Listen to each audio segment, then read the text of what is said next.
21 July flight lieutenant Tauqir ইসলাম সাগরের জীবনের সবচেয়ে প্রতীক্ষিত দিন ছিল। স্বপ্ন ছিল আকাশ ছোঁয়ার, আর সেই স্বপ্ন পূরণের পথেই ছিলেন তিনি। এদিনই ছিল তার প্রথম একক ফ্লাইট, যা সফল হলে তিনি একজন পূর্ণাঙ্গ ফাইটার পাইলট হয়ে উঠতেন। দীর্ঘদিনের কঠোর পরিশ্রম ও প্রশিক্ষণের পর এই ফ্লাইটই ছিল তার ক্যারিয়ারের নতুন শুরুর পথে এক বড় ধাপ। কিন্তু দুর্ভাগ্যজনকভাবে সেই দিনটিতেই সবকিছু থেমে গেল এক মর্মান্তিক দুর্ঘটনায়। ঢাকার দিয়াবাড়িতে মাইলস্টোন স্কুল অ্যান্ড কলেজের ছাদের উপর বিধ্বস্ত হয় বাংলাদেশ বিমান বাহিনীর একটি প্রশিক্ষণ যুদ্ধবিমান।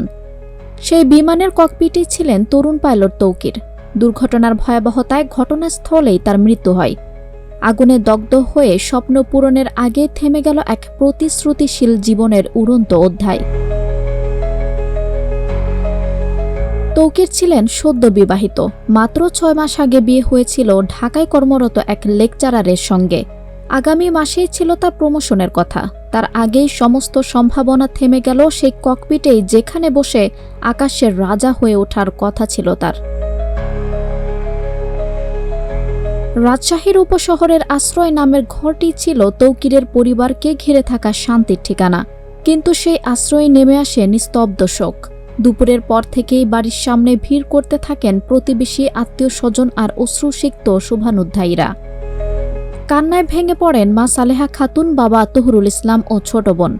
শেষবারের মতো প্রিয় সন্তানকে দেখতে ঢাকায় আনা হয় তাদের। তৌকিরের শৈশব কেটেছে রাজশাহীতেই। নিউ গভর্নমেন্ট ল্যাবরেটরি স্কুলে 6ষ্ঠ শ্রেণী পর্যন্ত পড়াশোনার পর তিনি ভর্তি হন পাবনা ক্যাডেট কলেজে। 2016 সালে উচ্চ মাধ্যমিক পাশ করে বাংলাদেশ বিমান বাহিনীতে যোগ দেন।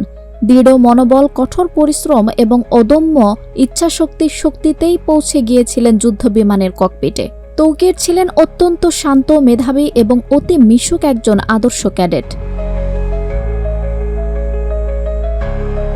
তৌকির ইসলাম সাগর নেই, কিন্তু তার স্বপ্ন, তার সংগ্রাম এবং অসমাপ্ত আকাশ জয়ের গল্পটি রয়ে যাবে অসংখ্য মানুষের হৃদয়ে, এক অনিবার্য শোক এবং শ্রদ্ধার প্রতিচ্ছবিতে। আঞ্জুম হক আরবি, প্রজন্ম 24।